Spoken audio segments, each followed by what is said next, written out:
The air in the Calum Corporation boardroom was thick with the scent of old money and new ambition, a sterile, pressurized environment where empires were won and lost with the stroke of a pen.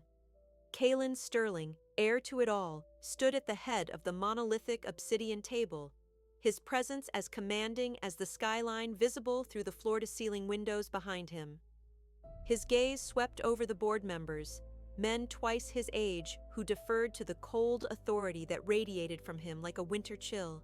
They were on the verge of the biggest acquisition in the company's history, a move that would solidify their dominance for the next century. "The final vote is a formality," Calum stated, his voice a low, resonant timbre that left no room for argument. "Blackwood Industries is ours, their tech, their patents, everything." A deferential murmur of agreement went through the room. The door to the boardroom slid open with a whisper, quiet hiss, and a woman stepped inside. She moved with a liquid grace that seemed to defy the severe cut of her graphite gray suit.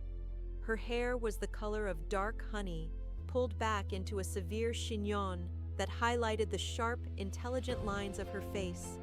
Her eyes, a startling shade of emerald green, found Calum's across the vast expanse of the room. And Calum Sterling, the man who never faltered, froze. The world tilted on its axis, the sounds of the boardroom fading into a dull, distant roar. He knew that face. He had traced every line of it in his dreams for 10 agonizing years. But the girl he remembered was soft, full of laughter and light. This woman was forged from steel and shadow. "I apologize for the interruption, gentlemen," she said, her voice smooth and cool, yet carrying an edge that cut through the silence. "But it seems you're celebrating prematurely." One of the older board members, a man named Thompson, cleared his throat. "I'm sorry, madam. This is a private meeting. Who are you?" A faint, dangerous smile touched her lips. She placed a single, leather-bound portfolio on the table. "My name is Alara Vance, and as of 9 a.m. this morning, I am the new majority shareholder of Blackwood Industries." The name hung in the air, an impossible, echoing ghost. Alara Vance, the fiancée he had discarded, the woman whose heart he had shattered with 5 callous words in a rain-soaked garden, the girl he had been forced to leave behind, convinced she would be ruined, broken. But this woman was not broken. She was remade. Calum's knuckles were white where he gripped the back of his chair. "Ilara," he breathed, the name a shard of glass in his throat. Her eyes flickered to his, and for a fleeting second, he saw a storm of pain and betrayal swirling in their depths before a mask of impenetrable calm slammed down. "Mr. Sterling," she corrected him, the formal address a deliberate slap. "It has been a long time." "What is this?" Thompson demanded, his face reddening. "This is a trick." Alara's lawyer, a sharp-eyed man who had followed her in, stepped forward and began distributing documents. "It's no trick, I assure you," Alara said, her gaze never leaving Calum. "While you were preparing your takeover bid, I was executing a leveraged buyout. Blackwood Industries is no longer on the table. In fact," she paused, letting the weight of her words settle, "I'm here to make a counter-offer for Calum Corporation." A wave of shocked, indignant gasps filled the room. Calum felt as if the air had been punched from his lungs. This wasn't possible. She was supposed to be a memory, a regret he carried in the dead of night, not a rival, not a queen sitting opposite him at the chessboard of his life. "You don't have the capital," he said, the words torn from him, raw and desperate. "Don't I?" she countered, one perfect eyebrow arched in challenge. "You taught me a valuable lesson 10 years ago, Calum. Never underestimate your opponent. You thought I was a pawn in your family's game, but you were wrong. I just learned to play better." She had come back. After a decade of silence, she had returned not with tears or pleas, but with an army at her back and a declaration of war.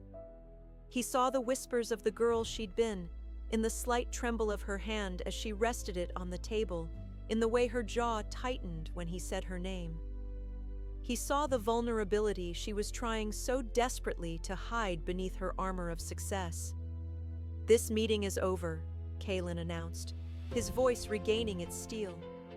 The board members, flustered and confused, began to pack their things, casting wary glances between the two silent combatants.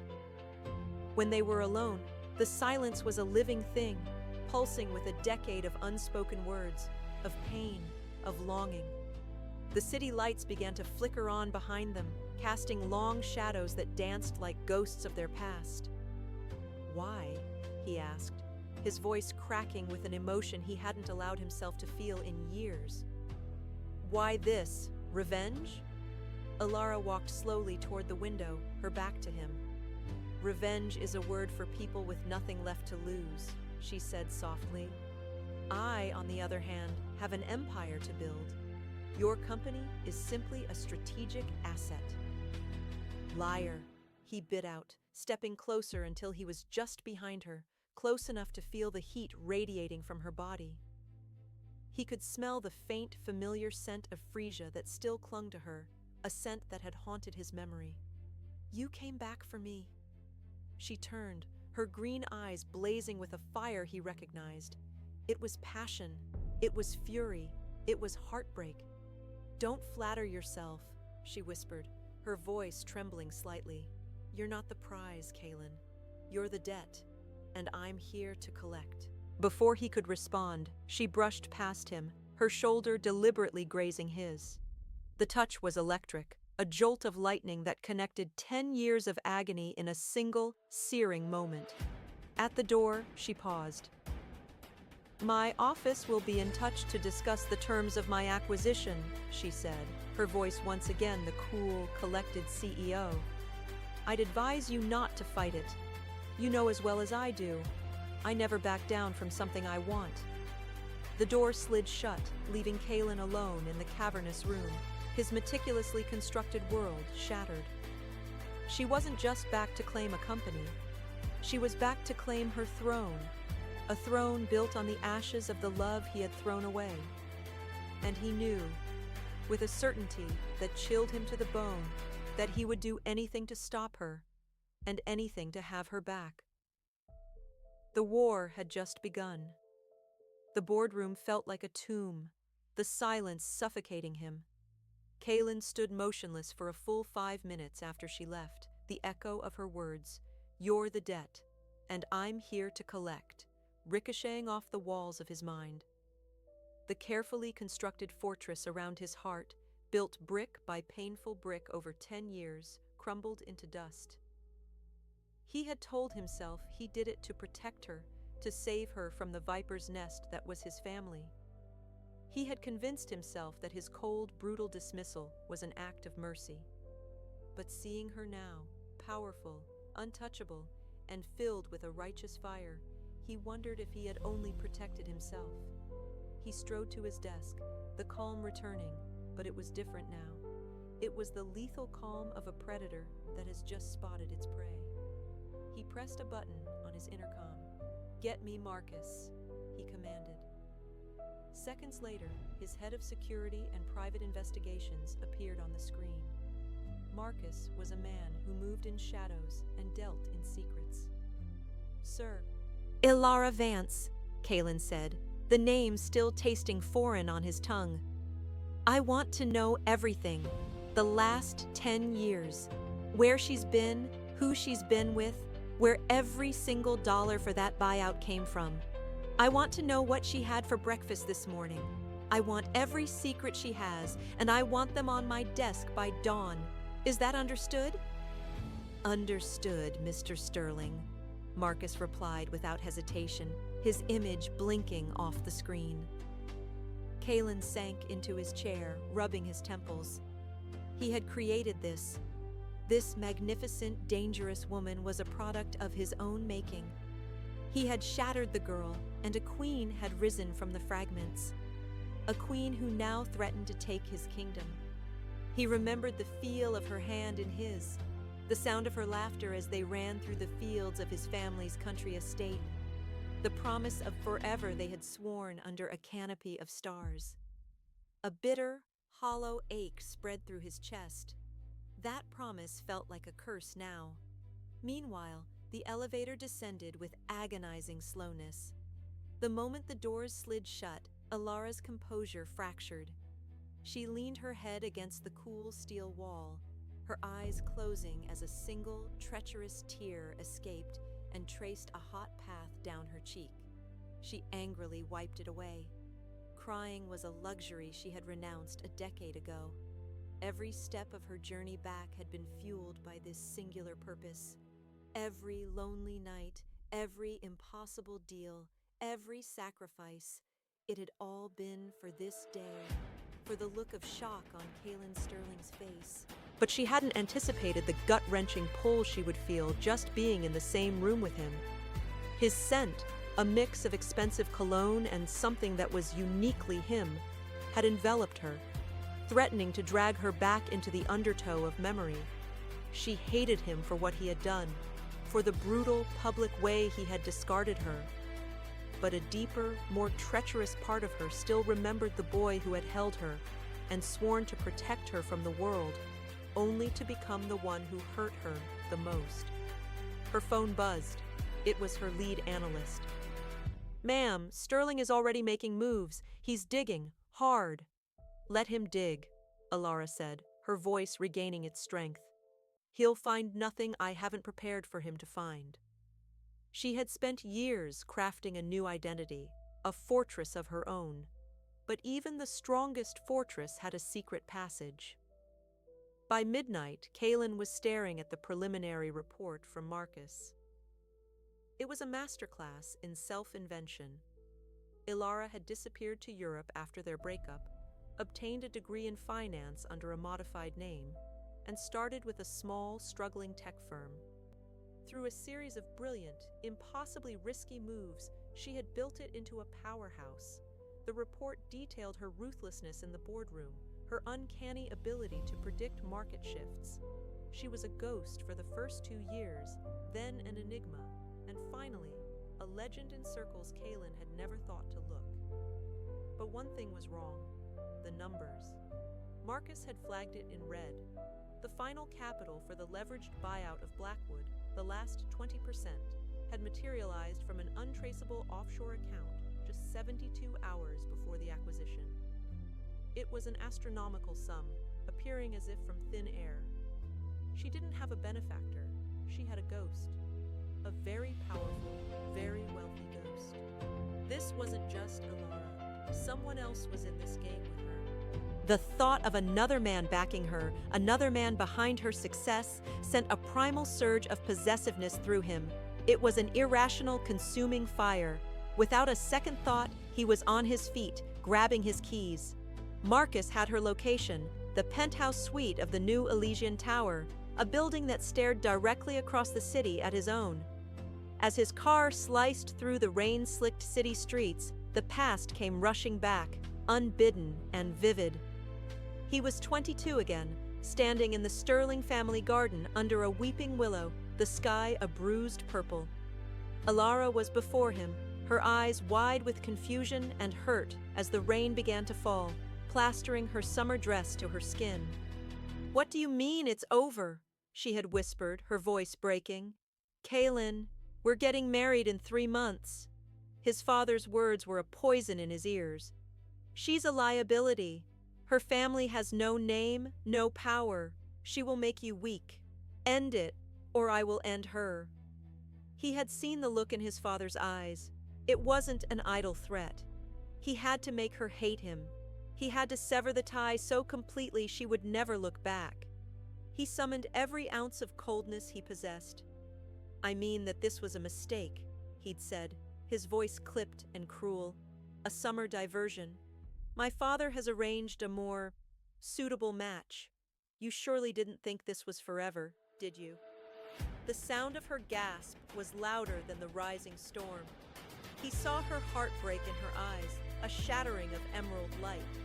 He had turned and walked away without looking back, every step in agony, leaving her crying in the rain. It was the hardest thing he had ever done, a sacrifice he believed would save her.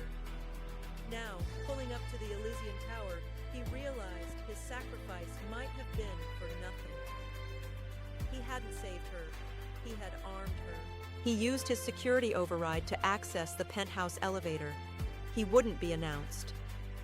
When the doors opened directly into her suite, he found her standing by the window, a glass of whiskey in her hand, looking out at the city, at his building. She wasn't surprised to see him.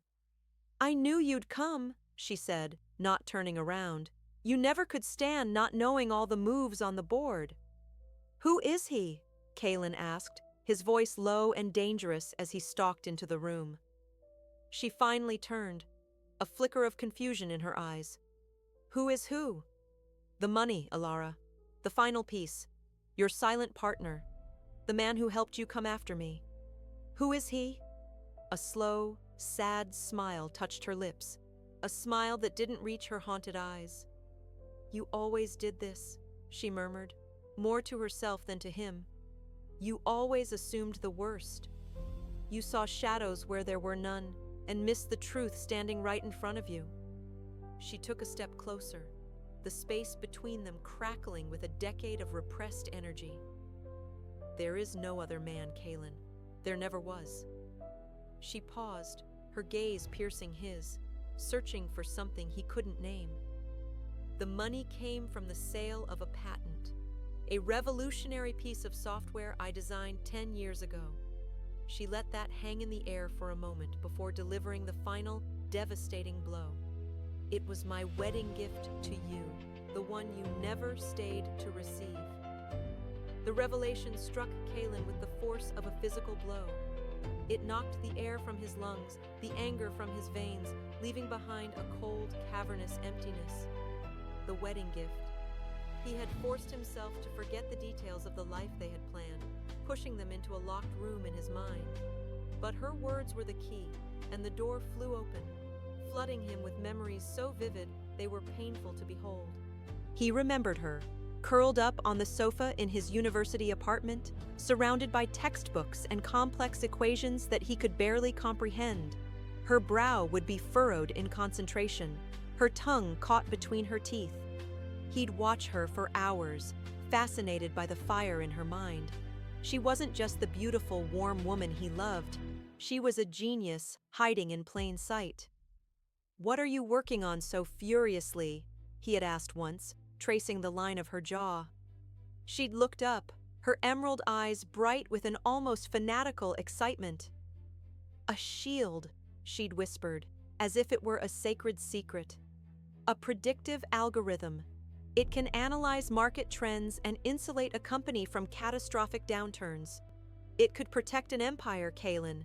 It could protect our future." He had kissed her then, a deep, reverent kiss.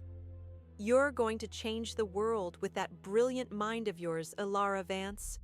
She had laughed, a sound like wind chimes. "No," she'd corrected him softly, her hand on his heart. "I'm just going to make sure the world doesn't change us."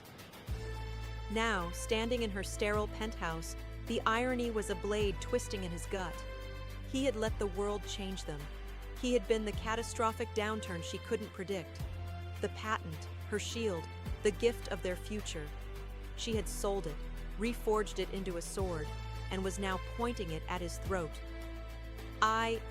He started, his voice hoarse. "Ilara, I didn't know."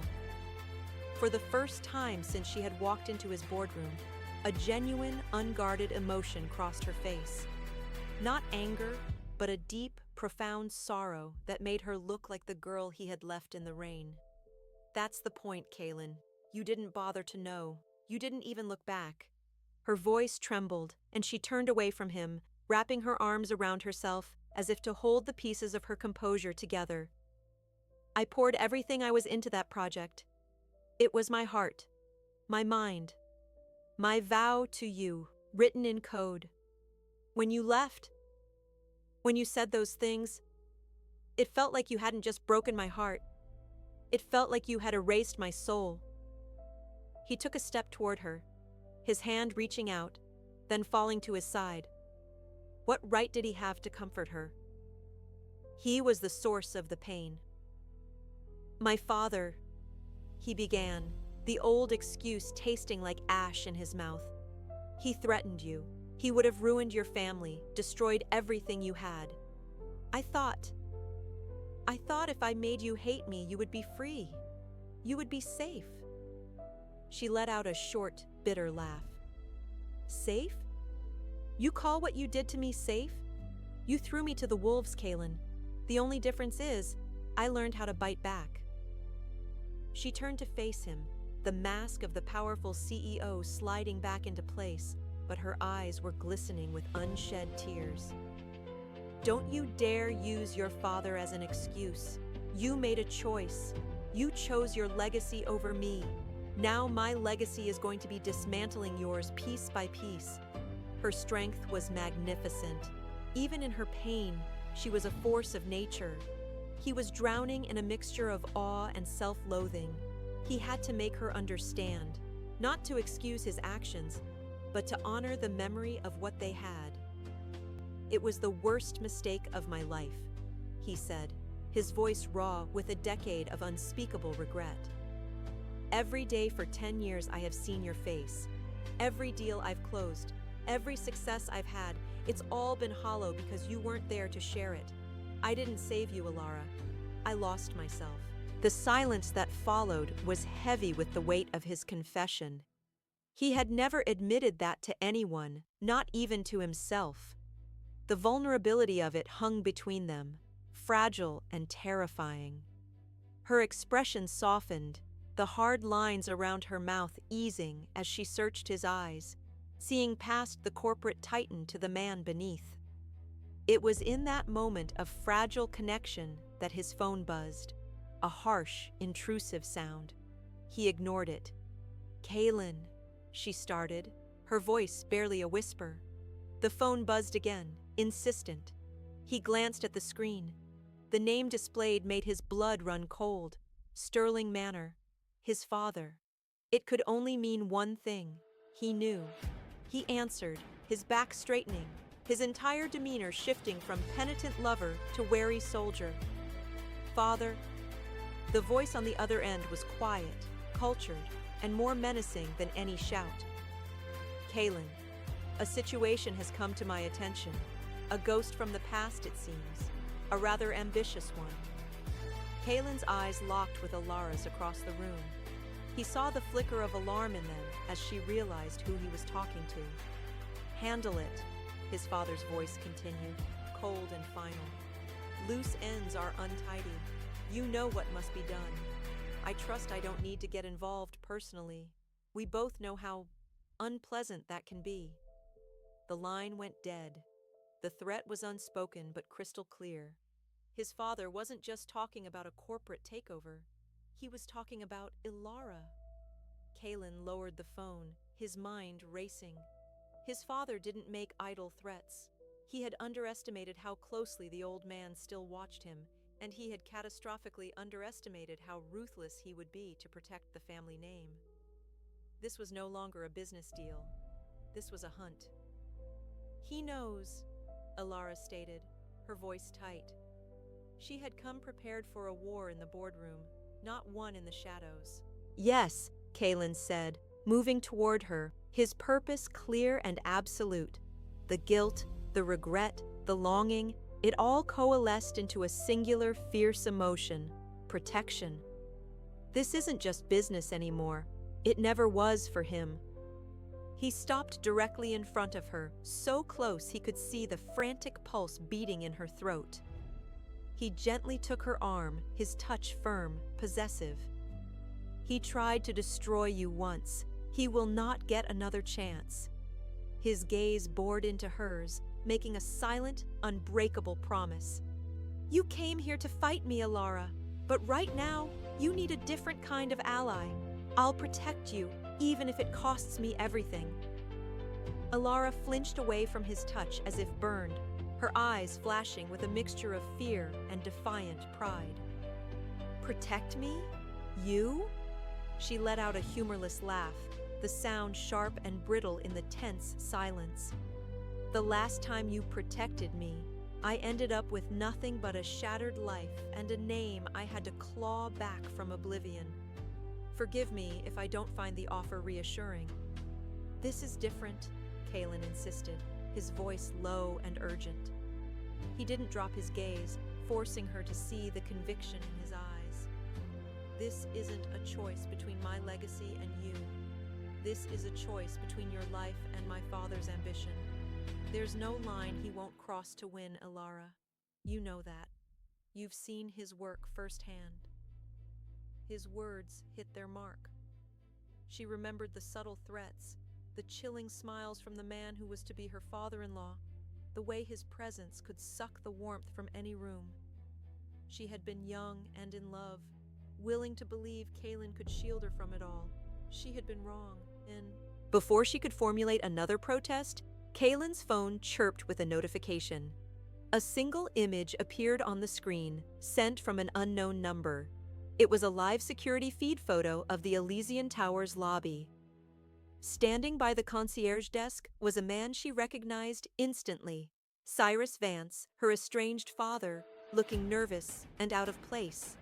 And beside him, with a proprietary hand on his shoulder, was Mr. Thompson, one of Kalen's senior board members, a known sycophant to his father. "What is this?" she whispered, her blood turning to ice. "It's the first move," Kalen said, his face grim. "He's not attacking you. He's going for your foundation, your family, the past you tried to escape." He zoomed in on the image. Thompson was sliding a thick envelope across the counter to her father. "He's either buying his loyalty or his silence." A wave of nausea washed over her. Her father was a weak man, a gambler always looking for an easy way out. He would sell her secrets for a pittance. All the carefully constructed walls around her past were about to be torn down. "You can't stay here," Kalen stated, his tone leaving no room for argument. He was already moving, grabbing a sleek burner phone from a drawer and tossing it to her. "Your phone, your credit cards, your car, they're all compromised. From this moment on, you don't exist. You're a ghost. You'll come with me." Panic warred with her instinct for self-preservation. To go with him felt like a surrender, a betrayal of the 10 years of independence she had fought so hard for. But to stay was to face her past and Kalen's father alone. "Where?" she asked, her voice barely audible. "My home. It's the only place in this city my father's eyes can't reach." The ride to his penthouse was a blur of silent tension. Kalen's apartment was a stark, minimalist fortress in the sky, all glass and chrome and shadows. It was the opposite of the warm, cluttered apartment he'd kept in university, the one where they had fallen in love. This place was the home of a stranger, a king in a gilded cage. "No one can get in here without my direct authorization. You'll be safe," he said, the words feeling inadequate as he watched her survey the space, her arms wrapped around herself. She looked small and lost in the vast, impersonal room. The first few hours were excruciating. They moved around each other like celestial bodies caught in a reluctant orbit, close but never touching. He watched her pace before the windows, the city lights reflecting in her haunted eyes. He saw the tremble in her hands she tried to hide, and the exhaustion that pulled at the corners of her mouth. This wasn't the invincible corporate raider from his boardroom. This was the woman who had built an empire on a fault line of pain, and the ground was beginning to shake. Later that night, he found her asleep on a sofa, her head tilted at an uncomfortable angle. She had fought off sleep, refusing the bedroom he offered, but exhaustion had claimed her. She murmured something in her sleep, a soft, broken sound that lanced his heart. A single tear slipped from beneath her lashes. He couldn't stop himself. He gently brushed it away with his thumb, his touch feather-light. Her skin was as soft as he remembered. Her eyes fluttered open, disoriented and vulnerable in the dim light. For a moment, there was no animosity between them, only a shared, suffocating history. "You used to do that," she whispered, her voice thick with sleep. "When I had nightmares." "You were dreaming," he said softly, his hand still cupping her cheek. His voice was rough with an emotion he couldn't hide. I'm sorry. Don't be, she murmured, leaning into his touch for a fraction of a second before reality came crashing back. She stiffened, pulling away, the mask of hostility returning. What do you want, Kaylin? I want you to be safe, he answered honestly. And then I want you to listen. He sat on the edge of the coffee table opposite her. There's more to that day in the garden, something I never told you. He took a deep breath, the confession sitting like a stone in his chest. My father didn't just threaten to ruin your family financially. He showed me pictures, Alara, surveillance photos, of your younger sister leaving her classes.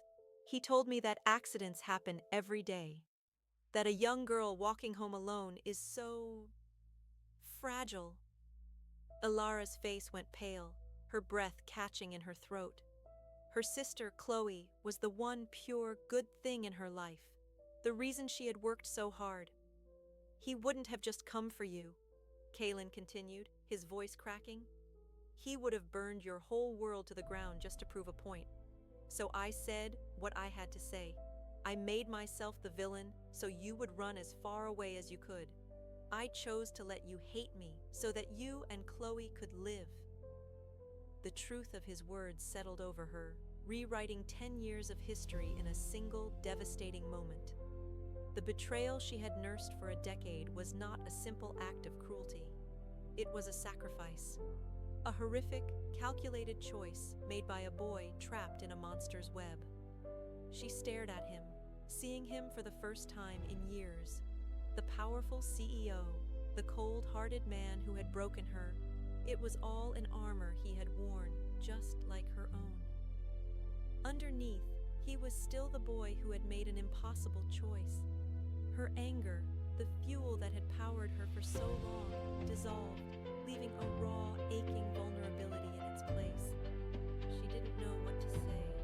The silence stretched, filled with the ghosts of what might have been. Suddenly, a hidden screen on the wall flickered to life, displaying a message from Marcus.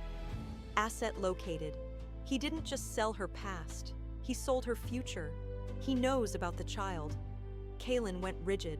He turned to Alara, a new, terrifying understanding dawning in his eyes. Child? He asked, his voice a dangerous whisper. What child? Alara's heart stopped. The secret she had guarded more fiercely than her company, more than her own life, was out. The one piece of leverage he could never know about. Kaylin, she began, her voice shaking uncontrollably. After you left, I found out I was pregnant. She looked at him, her eyes wide with terror and a truth she could no longer hide. I have a son. He's 9 years old, and he has your eyes. The world tilted and then went silent. The only sound in Kaylin's ears was the frantic, thunderous beating of his own heart. A son. For 9 years, a part of him, a part of them, had been walking the earth, and he hadn't known. The revelation was not a piece of information. It was a seismic event that rearranged the entire landscape of his past, present, and future. Every moment of loneliness, every hollow victory, every cold and empty night for the last decade was cast in a new, more tragic light. He had been a father all this time. His gaze dropped from her terrified eyes to her flat stomach, then back up, his mind struggling to connect the past to this impossible present. A son, he echoed, the words foreign, tasting of regret and a profound, aching loss. He took a staggering step forward, his hand rising as if to touch her, to feel the truth of her, before letting it fall uselessly to his side. My son. His name is Leo, Alara whispered, the name a prayer and a confession. Her protective walls had been pulverized, leaving her exposed and trembling. She was no longer a corporate rival. She was a mother terrified for her child. I named him Leo because I wanted him to be a lion, strong, brave, everything I wasn't when you left me. The simple, profound honesty of her words cut him deeper than any accusation. He sank onto the sofa, the strength draining from his limbs, his head in his hands. The weight of his choice 10 years ago came crashing down on him with the force of a collapsing mountain. He hadn't just sacrificed their love. He had sacrificed his own child's right to a father. "Why?" he choked out, looking up at her, his eyes pleading for an answer that could somehow lessen the crushing guilt. "Why didn't you tell me, Alara? I would have—" "You would have what?" she interrupted, her voice gaining a sliver of its former fire, born now of a mother's fierce defensiveness. "Claimed him? Brought him into this family?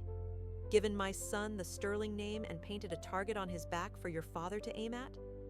The man who threatened my sister's life before she was even out of high school? No."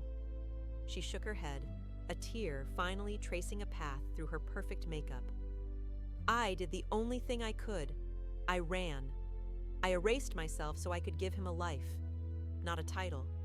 I wanted him to be loved, not leveraged. He couldn't argue. He couldn't defend himself. She was right. He had been so consumed with protecting her from his father that he had never considered a consequence like this. And now, his father, the monster he had tried to shield her from, had found the one secret that could destroy them all. The message on the screen burned in his memory. He knows about the child. It wasn't a warning anymore. It was a declaration. The game had changed. The prize was no longer Kylum Corporation. It was Leo. A new strength, cold and absolute, surged through Kalen. It was a feeling he had never experienced before. Not ambition, not lust for power, but a primal, possessive instinct that eclipsed everything else. The instinct of a father. He stood up, his movements sharp and precise. He walked to the intercom, his face a mask of lethal calm. "Marcus, get the jet ready. Destination, Burlington, Vermont. Wheels up in 30 minutes. Scramble my father's trackers. I want us to be a ghost on all systems. And get me a location on my father. I want to know every move he makes." He turned back to Alara, who was staring at him, her eyes wide with a mixture of fear and dawning hope. "Where is he?" Kalen asked, his voice leaving no room for negotiation. It wasn't a question of whether she would tell him, but a demand for the coordinates to the most important mission of his life. She hesitated for a heartbeat, the ingrained habit of protecting her son warring with the terrifying reality that she could no longer do it alone. She saw the change in him. The arrogance was gone, replaced by a terrifying focus. This wasn't the man who had left her in the rain. This was a man going to war for his son. "Northwood Preparatory Academy," she said, her voice shaking. "It's a private school, nestled in the Green Mountains. It's isolated, secure. I thought he would be safe there." "No one is safe where my father is concerned," Kalen stated grimly. He strode towards her and, for the first time, took her hands in his. His grip was firm, grounding. "He won't get to him. I swear to you, Alara, I will burn my entire world to the ground before I let that man cast a shadow on our son." The word hour hung in the air between them, a fragile bridge across a decade of pain. In that moment, the past was secondary. The corporate battle was a distant, insignificant memory. All that mattered was the 9-year-old boy with his eyes, sleeping in a dorm room hundreds of miles away, completely unaware that he had become the center of a storm. "He likes to read about the stars," she said suddenly, her voice soft and thick with emotion. "He has a small telescope. He says he wants to discover a new planet one day and name it after me." Kalen's throat tightened, a raw, unfamiliar emotion clawing at him. He could see him, a small boy with his own face, looking up at the night sky. A son he had never known, who already held a universe of dreams. "I can't lose him, Kalen," she whispered, her facade finally crumbling completely, the tears flowing freely. "He's all I have." Kalen pulled her into his arms, holding her tightly. Her body was tense at first, then she sagged against him, a decade of solitary struggle finally finding a momentary release. He buried his face in her hair, the scent of freesia, a painful, beautiful reminder of everything he had lost and everything he now had to fight for. "You won't," he vowed, his voice a raw whisper against her ear. "We won't. I lost you once. I am not going to lose my son before I even have the chance to say hello." He pulled back, his hands framing her face, his thumbs wiping away her tears. His eyes, so often cold and calculating, now burned with a fire she had only seen in her dreams. "Let's go get our son,"